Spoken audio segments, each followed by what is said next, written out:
Hello students, welcome to my YouTube channel study smart classes by Sheetal. आज मैं English grammar का एक बहुत इम्पॉर्टेंट टॉपिक पढ़ाने जा रही हूँ और वो है टेंसेस। आप कोई से भी क्लास के बच्चे हो, third, fourth, fifth, six, seventh, eight, nine, tenth and so on, आप इस वीडियो को देख सकते हो। मैं इसमें बिल्कुल बेसिक से एडवांस लेवल पे आपको लेके जाऊँगी। बहुत से बच्चे ऐसे होते हैं फिफ्थ सिक्स्थ में आ गए, थर्ड फोर्थ में छोटे थे, कोरोना टाइम पीरियड था, पढ़ाई नहीं की, कुछ नहीं आता है, तो उन बच्चों के लिए भी ये वीडियो बहुत ज़्यादा हेल्पफुल होने वाला है, क्योंकि मैं बिल्कुल इसमें हर चीज़ एकदम डिटेल में और बेस से पढ़ाऊँगी।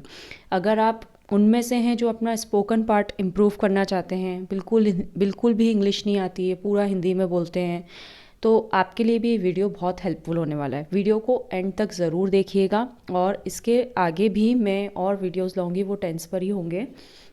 तो आप चैनल को सब्सक्राइब कर लीजिए और उसके पास में जो बेल आइकन है उसे भी क्लिक कर लीजिए, ताकि जैसे ही नेक्स्ट वीडियोस आए तो आपके पास टाइम टू टाइम नोटिफिकेशन पहुंच जाए और आप टाइम टू टाइम वीडियो देख लें।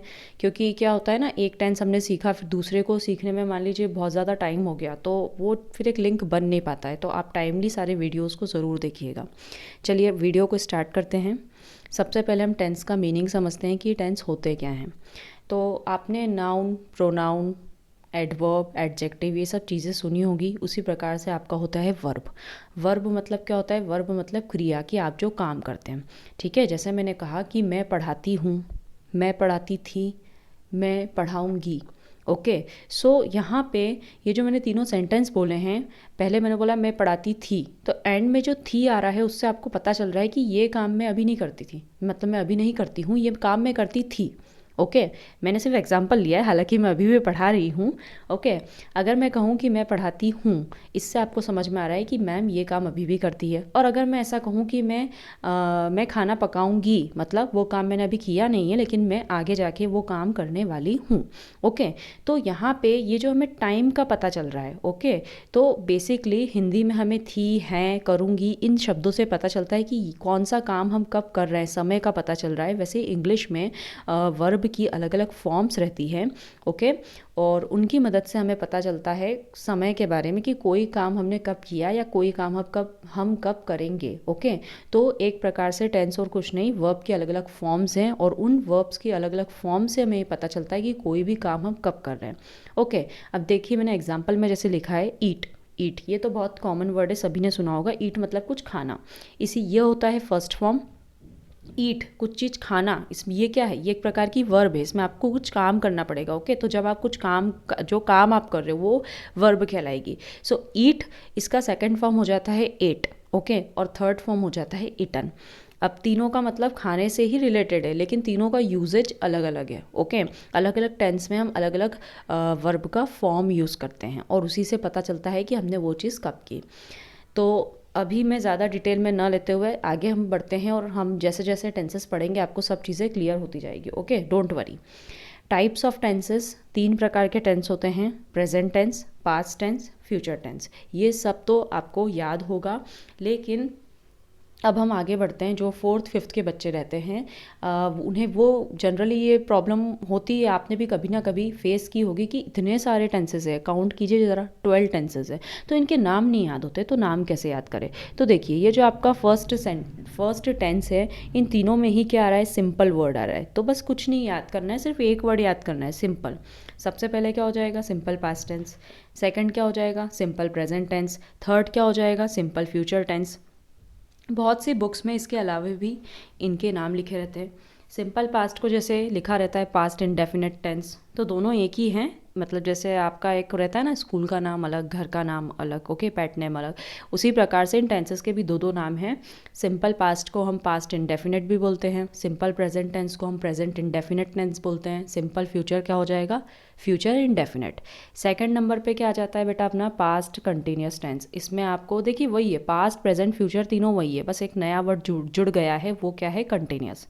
Past continuous tense, present continuous tense, future continuous tense. इसका भी दूसरा नाम है। पास्ट कंटिन्यूस को कितनी बार पास्ट प्रोग्रेसिव टेंस भी कहा जाता है। बुक्स में हेडिंग ही यही डली रहती है, पास्ट प्रोग्रेसिव टेंस। फिर बच्चा सोचता है ये कौन सा एक और नया टेंस आ गया, तो घबराइए मत, ये कंटिन्यूस का ही है। Present continuous tense, future continuous tense, ये हो जाएगा present progressive tense, future progressive tense. Third number पे आ जाता है आपका परफेक्ट टेंस। कुछ नहीं करना है, जहाँ पे भी कंटिन्यूस लगाया था वहाँ पे आप परफेक्ट लिख देना है। Past perfect, present perfect, future perfect. और तीसरा, सेकंड वाला हमने पढ़ा था कंटिन्यूस, तीसरे नंबर पे हमने पढ़ा था परफेक्ट। अब दोनों साथ में आ जाएंगे, क्या हो जाएगा? Past perfect continuous tense, present perfect continuous tense, future perfect continuous tense. मतलब आपको बेसिकली 4 नाम याद करने हैं, simple, continuous, perfect, perfect continuous. और बस आगे पास्ट लगा के या जो भी टेंस की बात करो वो उसका नाम लगा के आपको कर देना है। वो 12 के 12 पूरे टेंसेस आपके बन जाएंगे। चलिए अब हम वीडियो में आगे बढ़ते हैं। आज हम पढ़ेंगे सिंपल प्रेजेंट टेंस, जो कि सबसे फर्स्ट टेंस रहता है। उसे स्टार्ट करने से पहले हम ये एक छोटा सा जो रोहन का एवरीडे वर्क है वो उसने लिखा है कि वो रोज़ रोज़ क्या करता है, तो हम इसे पढ़ लेते हैं। और आप वीडियो को यहीं पॉज कीजिए, आपका जो डेली रूटीन है उसे लिखिए, ठीक है? उसके बाद वीडियो पे आके कंटिन्यू कीजिएगा। I wake up early in the morning, I brush my teeth and then get ready for the school. क्या कह रहा है रोहन कि मैं रोज़ सुबह जल्दी उठता हूँ, रोज़ अपने टिथ ब्रश करता हूँ, फिर स्कूल के लिए रेडी होता हूँ। I reach the bus stand on time, उसके बाद मैं बस स्टैंड टाइम से पहुँच जाता हूँ। 7:30 पे मेरी स्कूल बस मुझे पिक करती है और फिर स्कूल में ड्रॉप कर देती है। अब यहाँ पे आप देखिए कुछ वर्ड्स आपको इटैलिक्स में बोल्ड में अलग से दिख रहे हैं, तो ये सब क्या है? मैं उठता हूँ, ब्रश करता हूँ, तैयार होता हूँ, ये सब वर्ब्स हैं, ओके? और ये सारी ही वर्ब्स सिंपल प्रेजेंट टेंस के सेंटेंसेस है। तो सिंपल प्रेजेंट टेंस में हम फर्स्ट फॉर्म यूज़ करते हैं वर्ब का, ओके? तो ये सारी ही जो वर्ब्स है ये अपने फर्स्ट फॉर्म में लिखी हुई है। दूसरी चीज़ यहाँ पे थोड़ा सा टाइपो एरर है। इट डज़ नॉट, नोट में देखिए क्या लिखा है, it does not indicate when the action is expected to end. To end type नहीं हुआ है, तो आप अगर नोट्स लिख रहे हैं कॉपी में तो टू एंड भी लिख लीजिएगा। क्या बोल रहा है वो कि यहाँ पे ये जितनी भी चीज़ें हैं ये पास्ट से चलती आ रही हैं, ये हमें नहीं पता। उसके बाद में वो अभी भी इन चीज़ों को कर रहा है, इसलिए वो ऐसा बोलता है कि मैं सुबह जल्दी उठता हूँ, मैं अपने टिथ ब्रश करता हूँ, फिर मैं स्कूल के लिए तैयार होता हूँ, फिर मैं बस स्टैंड पे टाइम पे जाता हूँ। आगे जाके कब वो ये चीज़ बंद कर दे हमें पता है क्या? नहीं। हो सकता है कुछ बच्चे ऐसा रहते हैं गर्मी में भी पूरा रूटीन फॉलो करते हैं कि नहीं टाइम से ही उठेंगे, टाइम से ब्रश करेंगे, उसके बाद में रेडी हो जाएंगे, भले ही स्कूल नहीं जाना है लेकिन टाइम से वो सारी चीज़ें फॉलो करते हैं। और कुछ बच्चे कैसे होते हैं गर्मी की छुट्टी में बिल्कुल 10 बजे 11 बजे उठ रहे हैं। तो फ्यूचर में ये चीज़ें होंगी या नहीं ये हमें नहीं मालूम है, ये एक्शन कब स्टॉप हो जाए हमें नहीं मालूम है। तो सिंपल प्रेजेंट टेंस मतलब क्या?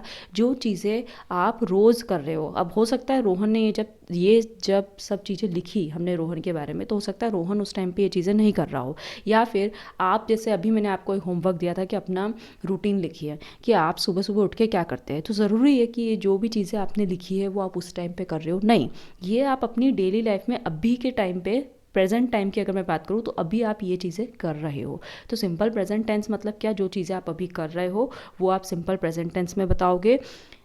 यहाँ पे ये नहीं मालूम है कि ये चीज़ें कब रुक जाए, ओके? ये चीज़ आप हमेशा दिमाग में रखिएगा। चलिए आगे बढ़ते हैं। अब इससे पहले मैंने आपको जो होमवर्क दिया था कि आप अपना डेली रूटीन लिखिए, तो बहुत से बच्चे जिनकी इंग्लिश अच्छी होगी उनके इसमें तो कम मिस्टेक्स होगी, लेकिन बहुत से ऐसे भी स्टूडेंट्स रहते हैं जिनको क्या दिक्कत आता है बेटा कि जैसे ये जो सेंटेंसेस लिखे हैं, I wake up early in the morning, इसको वो क्या कर देंगे, I early wake up in the morning, my teeth brush and ready school, okay? तो इस प्रकार से जो टूटा फूटा है, मतलब क्या हो रहा है कि आपको आपका स्ट्रक्चर बनाना नहीं आ रहा है। आप जानते हो कि उठने को वेकअप बोलेंगे, सुबह को मॉर्निंग बोलेंगे, जल्दी उठने के लिए हम अर्ली लगाएंगे, लेकिन कौन सा वर्ड कहाँ लगाना है वो इम्पॉर्टेंट है, ओके? तो हम सिंपल प्रेजेंट टेंस बिल्कुल स्ट्रक्चर के साथ पढ़ेंगे। सबसे पहले हम एक जो नॉर्मल सेंटेंस रहता है उसका स्ट्रक्चर समझते हैं। कोई सा भी सेंटेंस हो, कोई से भी टेंस का सेंटेंस हो, सबसे पहले सेंटेंस में आता है सब्जेक्ट। यहाँ पे मैंने शॉर्ट में लिखा है SUBJECT, सब्जेक्ट, ओके? सबसे पहले सब्जेक्ट आता है सेंटेंस में, उसके बाद आती है आपकी वर्ब और उसके बाद आता है आपका ऑब्जेक्ट। जिन बच्चों को सब्जेक्ट और ऑब्जेक्ट क्या होता है ये नहीं मालूम है तो उनके लिए मैं एक बार बता देती हूँ। वर्ब मैं आपको पहले ही बता चुकी हूँ। सब्जेक्ट सेंटेंस में हम जिसकी बात कर रहे हैं, फॉर एग्जाम्पल मैंने अभी कहा था रोहन सुबह जल्दी उठता है, यहाँ मैं किसकी बात कर रही हूँ? यहाँ मैं रोहन की बात कर रही हूँ। तो इससे पहले वाली जो स्लाइड थी उसमें जो लिखा था उसमें आई लिखा था, क्योंकि रोहन खुद लिख रहा था। अभी हम रोहन के बारे में बात कर रहे हैं। तो अगर मैं सेंटेंस बोलूँ रोहन सुबह जल्दी उठता है, तो यहाँ हम किसकी बात कर रहे हैं? यहाँ हम रोहन की बात कर रहे हैं। तो मेरा विषय, सब्जेक्ट हिंदी में मतलब विषय, मेरा इस वाक्य में विषय क्या है? मैं किसके बारे में बात कर रही हूँ? मैं रोहन के बारे में बात कर रही हूँ। ठीक है, तो रोहन मेरा हो जाएगा सब्जेक्ट। उसके बाद में ऑब्जेक्ट क्या होता है? जिस पे उस चीज़ का प्रभाव पड़ा। क्या मतलब? फॉर एग्ज़ाम्पल कि मैंने एक बच्चे को चाटा मारा। ठीक है, अब यहाँ पे मैं किसके बारे में बता रही हूँ? मैं अपने बारे में बता रही हूँ कि मैंने एक बच्चे को ज़ोर से चाटा मारा। ओके, यहाँ पे मैंने काम क्या किया? यहाँ पे मैंने मारने का काम किया। ठीक है, वो हो जाएगी आपकी वर्ब। और मेरे मारने से जिसका गाल लाल हो जाएगा, ठीक है, मतलब मैंने जो क्रिया की, मैंने जो काम किया, उसका प्रभाव किस पे पड़ा? उस बच्चे पे पड़ा। उसकी, उस बच्चे का गाल जो था बिल्कुल लाल हो गया टमाटर की तरह। ओके, तो सब्जेक्ट मतलब जो काम कर रहा है या हम सेंटेंस में जिसकी बात कर रहे हैं, वर्ब जो काम किया, और ऑब्जेक्ट उसका प्रभाव जिस पे पड़ा, वो कहलाएगा आपका ऑब्जेक्ट। ओके, तो ये आपका सिंपल सेंटेंस का स्ट्रक्चर होता है। अब हम सबसे पहले ले लेते हैं अफर्मेटिव सेंटेंसेस। अफर्मेटिव सेंटेंसेस मतलब वही एकदम जो सिंपल सेंटेंसेस होते हैं जिसमें हम नॉर्मल बातें कर रहे हैं कि मैं फल खाता हूँ, मुझे सीताफल पसंद है, मुझे ऑरेंज पसंद है, मैं खेलने जाता हूँ। ठीक है, ये सब क्या हो गए आपके अफर्मेटिव सेंटेंस। सूरज, the sun rises in the east. Okay, तो ये सारे सेंटेंसेस आपके हो जाएंगे अफर्मेटिव सेंटेंस। अब अगर आप छोटी क्लास के बच्चे हैं तो उन बच्चों को ये दिक्कत ज़रूर आती है कि ये कैसे पता चला कि सन पहले लिख दिया, ईस्ट बाद में आएगा, ये कैसा? तो उन बच्चों के लिए ये स्ट्रक्चर्स जो है बहुत हेल्पफुल होने वाले हैं। ओके, और अगर आप स्पोकन इंग्लिश भी सीख रहे हैं और आपको बिल्कुल भी इंग्लिश नहीं आती, तो आप भी इन स्ट्रक्चर्स को अपनी नोटबुक में लिख लीजिए। ठीक है, जब हम टेंसेस पूरे पढ़ लेंगे तो मैं हिंदी में आपको सेंटेंसेस दूंगी, आपको इन स्ट्रक्चर की मदद से उन्हें इंग्लिश में ट्रांसलेट करना होगा। ओके, तो उस टाइम पे आपको ये स्ट्रक्चर बहुत ज़्यादा काम आने वाले हैं। सबसे पहले अफर्मेटिव सेंटेंस का स्ट्रक्चर होता है। सबसे पहले देखिए, बिल्कुल कंपेयर करते जाइए। आपको 12 टेंस है तो 12 स्ट्रक्चर दूंगी, 12 से भी ज़्यादा मिलेंगे, क्योंकि अभी तो मैं अफर्मेटिव का पढ़ा रही हूँ। फिर नेगेटिव आएगा, नेगेटिव सेंटेंस, फिर इंट्रोगेटिव सेंटेंस, तो कुल 36 स्ट्रक्चर्स आपके पास हो जाएंगे। लेकिन अगर आपने मैं जैसा बता रही हूँ उस प्रकार से करा तो आपको बिल्कुल भी रटना नहीं पड़ेगा। देखिए, सबसे पहले मैंने यहाँ सब्जेक्ट लिखा था, तो यहाँ पे भी क्या आ जाएगा? सब्जेक्ट आ जाएगा। उसके बाद मैंने लिखा है वर्ब, तो यहाँ पे भी क्या आ गई? वर्ब आ गई। अब क्योंकि मैं सिंपल प्रेजेंट टेंस की बात कर रही हूँ, अब ये चीज़ आपको याद करनी पड़ेगी कि सिंपल प्रेजेंट टेंस में हमेशा वर्ब का फर्स्ट फॉर्म आता है। उसके बाद में एस या ई एस लग जाता है, ये मैं भी आपको आगे समझाऊंगी। ठीक है, और एस और ई एस के बाद में यहाँ पे मैंने ऑब्जेक्ट लिखा है, यहाँ पे आ गया रेस्ट ऑफ द सेंटेंस। क्योंकि ऐसा तो होता नहीं है कि सेंटेंस में सिर्फ 3 ही वर्ड्स हों, जिसमें से एक मैं बोल दूँ सब्जेक्ट है, एक वर्ब है, एक ऑब्जेक्ट है। सेंटेंस में बहुत सारी चीज़ें रहती है। सेंटेंस में आर्टिकल भी रहता है, सेंटेंस में प्रीपोजिशन भी रहता है, सेंटेंस में एडवर्ब भी रहते हैं, एडजेक्टिव भी रहते हैं, तो सबकी अपनी अपनी प्लेस है। ओके, तो रेस्ट ऑफ द सेंटेंस में सारी चीज़ें आ गई। मतलब सबसे पहले आपका सब्जेक्ट ही आएगा, फिर आपकी वर्ब ही आएगी, फिर रेस्ट ऑफ द सेंटेंस में आपकी बची खुची सारी चीज़ें आ जाएगी। चलिए एग्जाम्पल देखते हैं। फर्स्ट एग्जाम्पल है, Nita buys chocolate from the shop. यहाँ पे मैं हिंदी में बोल देती हूँ एक बार। नीता शॉप से चॉकलेट खरीदती है। यहाँ पे हम किसकी बात कर रहे हैं? हम शॉप की बात कर रहे हैं? नहीं, हम नीता की बात कर रहे हैं। नीता हो गया हमारा सब्जेक्ट। ठीक है, नीता क्या काम करती है? नीता बाय करती है, कुछ खरीदती है, ये हो जाएगा हमारा वर्ब। अब बाय की स्पेलिंग तो बी यू वाई बाय होती है, मैंने एस क्यों लगा दिया, इसका कंसेप्ट मैं आपको बाद में बताऊंगी। नीता बाइस क्या खरीदती है? नीता चॉकलेट खरीद रही है। तो चॉकलेट कुछ काम कर रहा है क्या? अगर आपको ऐसे नहीं समझ में आ रहा है तो आप ये देखिए कि काम कौन कर रहा है? काम नीता कर रही है, नीता खरीदने का काम कर रही है, तो नीता हो गई मेरा सब्जेक्ट। और चॉकलेट तो कुछ काम नहीं कर रही है, तो चॉकलेट मेरा क्या हो जाएगा? ऑब्जेक्ट हो जाएगा। एक और चीज़ जो मुझे याद आई है वो मैं बता दूं, ये जो सब्जेक्ट और ऑब्जेक्ट है, ये हमेशा सब्जेक्ट की जगह पे हमेशा नाउन, मतलब एक प्रकार से आपका क्या आएगा बेटा? नाउन आएगा। नाउन हमेशा सब्जेक्ट और ऑब्जेक्ट की जगह पे आता है, वर्ब बीच में आता है। अब आप देखिए यहाँ पे जो नीता है, नीता क्या है? Name of a person. Chocolate है, चॉकलेट क्या है? Name of a thing. इसके बाद नाउन के बाद आपने पढ़े होंगे प्रोनाउन। प्रोनाउन क्या होता है?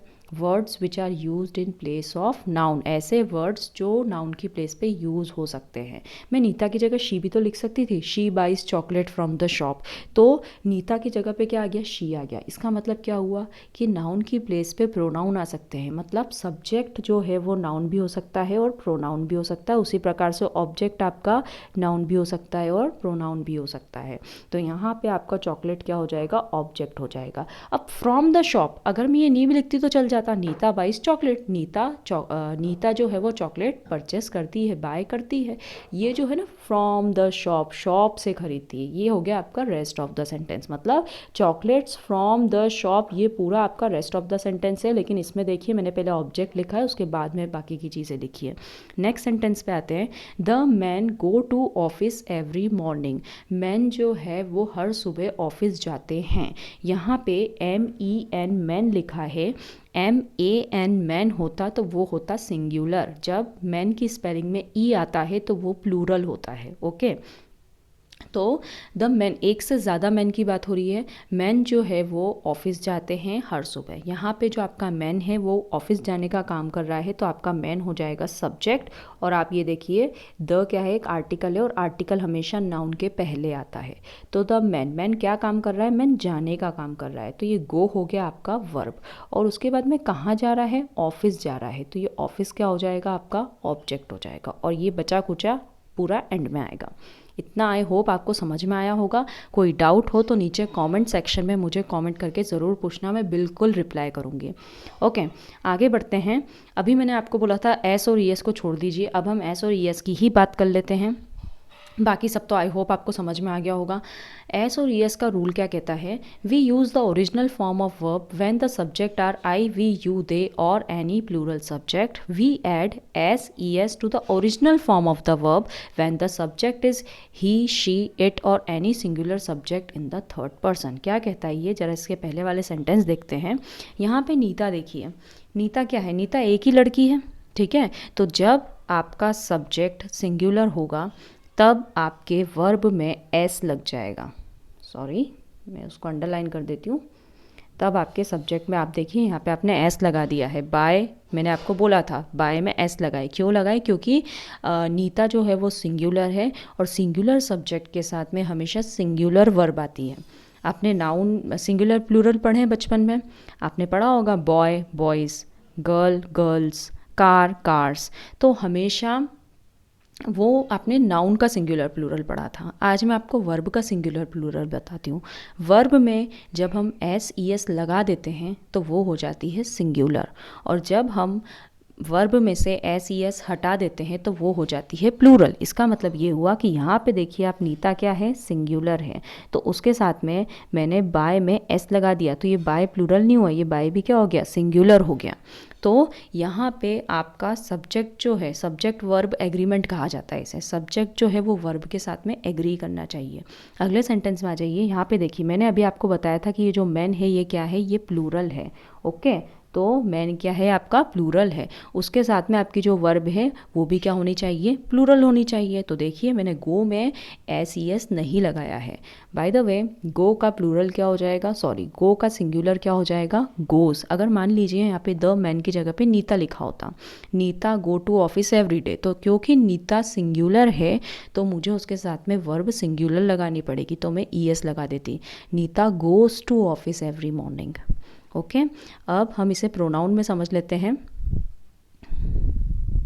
ये देखिए क्या लिखा है, अगर सब्जेक्ट आपका आई, वी, यू, दे है, इसे आप बिल्कुल नोट कर लीजिए। अगर आपका सब्जेक्ट आई है, वी है, यू है, दे है, अगर आई, वी, यू, दे आपको नहीं मिलता है तो वहाँ पे कोई प्लूरल सब्जेक्ट दिया होगा, जैसे अभी द मैन दिया था, वैसे ही कार्स हो सकता है, बॉयज़ हो सकता है, गर्ल्स हो सकता है, ठीक है, कुछ भी हो सकता है इस प्रकार से प्लूरल फॉर्म में। तब आपको वर्ब में एस ES नहीं लगाना है। लेकिन जब ही, शी, इट या कोई सिंगुलर सब्जेक्ट आपको गिवन है तो आपको वर्ब में एस और ES लगा देना है, ठीक है। तो वो वर्ब क्या हो जाएगी, वो सिंगुलर हो जाएगी। आई होप ये समझ में आ गया होगा आपको। आगे बढ़ते हैं हम।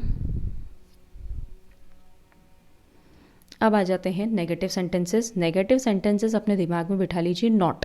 नेगेटिव मतलब क्या होता है, नहीं, कोई भी नेगेटिव बात हो रही हो, ज़रूरी नहीं है हर सेंटेंस में नॉट आ रहा हो। नॉट आ गया, वेल एंड गुड, पहचानना इजी हो जाएगा। नॉट नहीं आया, लेकिन अगर किसी सेंटेंस में कोई नेगेटिव बात हो रही है, ठीक है, तो ऐसे सेंटेंसेस कहलाते हैं नेगेटिव सेंटेंस। इसका स्ट्रक्चर समझते हैं। इसमें कुछ चेंज नहीं है, वही का वही स्ट्रक्चर है। देखिए, सब्जेक्ट है, सब्जेक्ट के बाद, जस्ट अ सेकेंड, सबसे पहले आ गया आपका सब्जेक्ट, उसके बाद आती है आपकी वर्ब, ठीक है, और उसके बाद में आ गया आपका रेस्ट ऑफ द सेंटेंस। अब ये जो बीच में है ना, डू डज और नॉट, ये समझाती हूँ। हमेशा देखिए बेटा, ये जो नॉट है ना, ये बड़ा ज़िद्दी है। ये बोलता है मैं अकेला नहीं जाऊँगा कहीं भी, मुझे कोई साथी चाहिए, ठीक है। तो यहाँ पे वर्ब तो आ गई आपकी। अब इसने बोला मैं अकेला जाऊँगी नहीं, अकेला जाऊँगा नहीं, ठीक है, तो ये कहलाती है आपकी हेल्पिंग वर्ब। कभी भी नॉट अकेला नहीं यूज़ होता है। आप ऐसा नहीं करोगे Nita not buy chocolates, helping verb लगेगी, ठीक है। डू या डज लगाओगे, उसके बाद में आपका डू डज लगा दिया, उसके बाद में आपका आ जाएगा नॉट, फिर वापस से वही, क्योंकि सिंपल प्रेजेंट टेंस है तो वर्ब का फर्स्ट फॉर्म, और फिर क्या आ जाएगा आपका रेस्ट ऑफ द सेंटेंस। अब यहाँ पे जो डिफरेंस है पुराने वाले स्ट्रक्चर में और इसमें, वो क्या है कि वहाँ पे मैंने वर्ब में एस ई एस लगाया था, लेकिन यहाँ पे मैंने आपको ऐसा कुछ भी नहीं लिखा है कि आप एस ई एस लगाओ। ऐसा क्यों? क्योंकि यहाँ पे आ गया है डू और डस। थोड़ा सा क्लीन करती हूँ मैं, जस्ट अ सेकेंड। यहाँ पे देखिए बेटा, यहाँ पे सिंपल सा रूल है, जब वर्ब में जब नेगेटिव सेंटेंस की हम बात करते हैं, तो जो आपकी मेन वर्ब है ये होती है आपकी मेन वर्ब, और ये जो है ये कहलाती है आपकी हेल्पिंग वर्ब। तो जब भी हेल्पिंग वर्ब आ जाती है, ठीक है, तो वर्ब में आप देखिए यहाँ पे डू और डज, ठीक है, डज में ऑलरेडी ई एस लगा हुआ है, तो अब आप वर्ब में एस ई एस नहीं लगाओगे। सिंपल डू और डज आ जाएगा, तो वर्ब में एस ई एस नहीं लगाना है। देखिए, मैंने पुराने वाले सेंटेंस में ही चेंज करा है। नीता, पहले वाले में मैंने कहा था नीता शॉप से चॉकलेट खरीदती है, नेगेटिव क्या हो जाएगा, नीता शॉप से चॉकलेट नहीं खरीदती है। तो ये आ गया मेरा सब्जेक्ट नीता। उसके बाद में नीता मेरा सिंगुलर है, तो मैं वर्ब में क्या लगाया था, हमने एस लगाया था, 22 कर दिया था। लेकिन क्योंकि अब हम नेगेटिव सेंटेंस बना रहे हैं, तो मुझे या तो डू लगाना है या डज लगाना है। तो क्योंकि नीता सिंगुलर है, तो आप देखिए डज में ऑलरेडी ई एस लगा हुआ है, तो मैं यहाँ डज लूँगी। नीता डज, उसके बाद में आ जाएगा नॉट। अब क्योंकि मैंने हेल्पिंग वर्ब में एस ई एस लगा दिया है, तो वर्ब में मैं एस ई एस नहीं लगाऊंगी, तो सिर्फ बाय आएगा। Nita does not buy chocolates from the shop. अगला वाला देखिए, द मैन। यहाँ पे देखिए मेरा जो सब्जेक्ट है वो क्या है, प्लूरल है। मतलब मेरा सब्जेक्ट प्लूरल है, मतलब मैंने वर्ब में पिछले वाले सेंटेंस में आपने देखा था एस और ई एस नहीं लगाया था, सिर्फ गो ही लिखा था। तो इसका मतलब क्या हुआ कि यहाँ पे अब मैं ले लूँगी do. The man do not go to office every morning. As it is पूरा सेंटेंस है।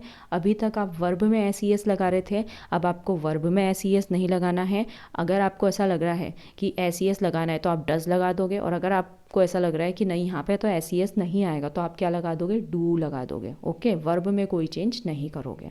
आगे बढ़ते हैं। अगला and last, interrogative sentence. Interrogative sentence के वहाँ देखिए मैंने क्वेश्चन मार्क लगाया है। इसका मतलब क्या, ऐसा कोई भी वाक्य जो आप बोल रहे हो, मतलब जब आपने बोला आप कहाँ से हो, आप कौन सी क्लास के हो, यहाँ पे मैं आपको कुछ बता नहीं रही हूँ, यहाँ मैं आपसे पूछ रही हूँ, ठीक है। तो जब हम सामने वाले से कुछ पूछते हैं, वो कहलाता है इंट्रोगेटिव सेंटेंस, या फिर आप उसे क्वेश्चन सेंटेंस भी कह सकते हो।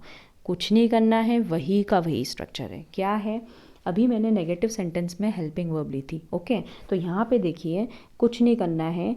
जब भी आप क्वेश्चन पूछोगे तो आपने हमेशा सब्जेक्ट आगे लिखा था, अब यहाँ देखिए सब्जेक्ट आ गया है सेकंड प्लेस पे, और सिंपल प्रेजेंट टेंस में हमने हेल्पिंग वर्ब क्या ली थी, डू डज। तो डू डज उठ के आ गया है आगे, सब्जेक्ट चला गया है पीछे, डू डज उठ के आ गया है आगे। क्या हम नहीं की बात कर रहे हैं? नहीं, हम नहीं की बात तो कर ही नहीं रहे।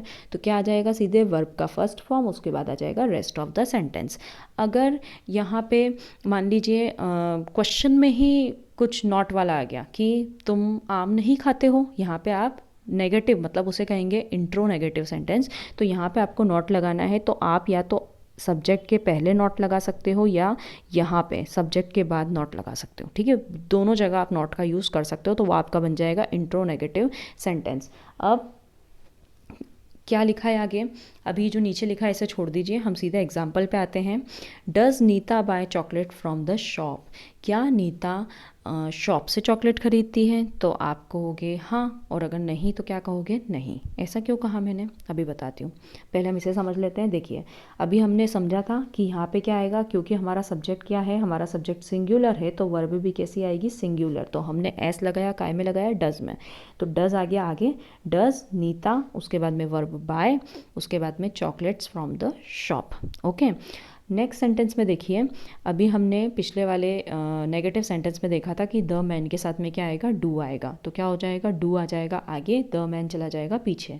Do the man go to office every morning. अब ये क्या लिखा है, WH फैमिली, वो मैं समझाती हूँ। देखिए, यहाँ पे मैंने वॉट का यूज़ नहीं करा, यहाँ पे मैंने वाई का यूज़ नहीं करा, मैंने सिर्फ क्वेश्चन पूछने के लिए क्या करा, मैंने हेल्पिंग वर्ब में आगे लिया और सब्जेक्ट पीछे ले गई। ऐसे जितने भी सेंटेंसेस होते हैं जिनमें क्वेश्चन स्टार्ट हो रहा है हेल्पिंग वर्ब से, ठीक है, या आप ऐसे समझिए कि अगर आप सामने वाले से कुछ पूछ रहे हो और वो जो सवाल है उसका जवाब आप हाँ या ना में दे सकते हो, ठीक है। क्या आप चॉकलेट खाते हो, क्या आप दिल्ली से हो, इन सभी क्वेश्चंस के जवाब आप हाँ या ना में दे सकते हो, आपको पूरा सेंटेंस बोलने की ज़रूरत नहीं है। तो ऐसे जितने भी सवाल जिनके जवाब आप हाँ या ना में दे सकते हो, उसमें हम WH फैमिली का कोई भी वर्ड यूज़ नहीं करेंगे। ऐसे क्वेश्चंस हमेशा हेल्पिंग वर्ब से स्टार्ट होते हैं। यहाँ पे मेरी हेल्पिंग वर्ब थी डू डस, तो मेरा क्वेश्चन डू डस से स्टार्ट हो रहा था। पास्ट में मेरी हेल्पिंग वर्ब हो जाएगी वॉज वर, तो वहाँ पे मेरा जो क्वेश्चन है वो वॉज वर से स्टार्ट होगा या डिड से स्टार्ट होगा।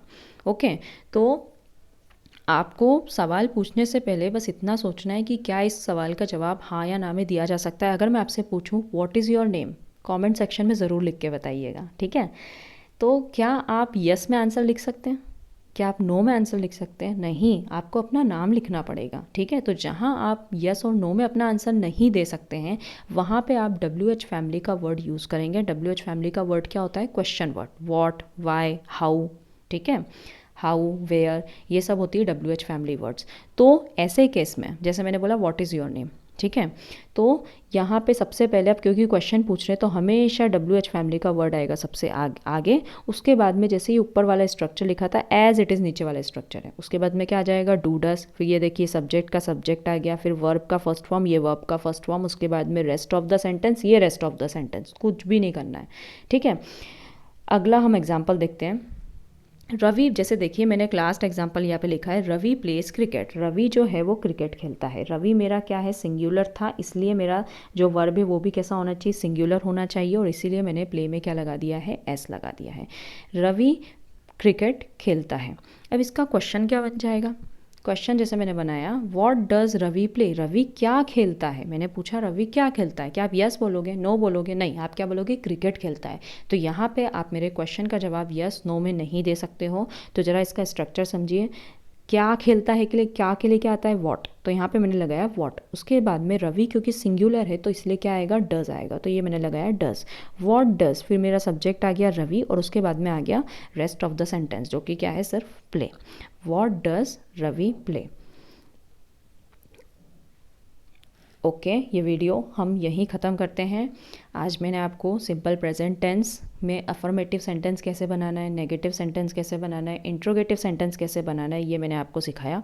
आपको कुछ भी डाउट हो आप बेझिझक होकर मुझे कमेंट सेक्शन में पूछिएगा, मैं रिप्लाई ज़रूर करूँगी। आगे आने वाले वीडियोस में सिंपल प्रेजेंट टेंस आपको कहाँ यूज़ करना है, किन चीज़ों के लिए आप इस टेंस का यूज़ करते हो, मैं वो बताऊँगी। Have a nice day, thank you.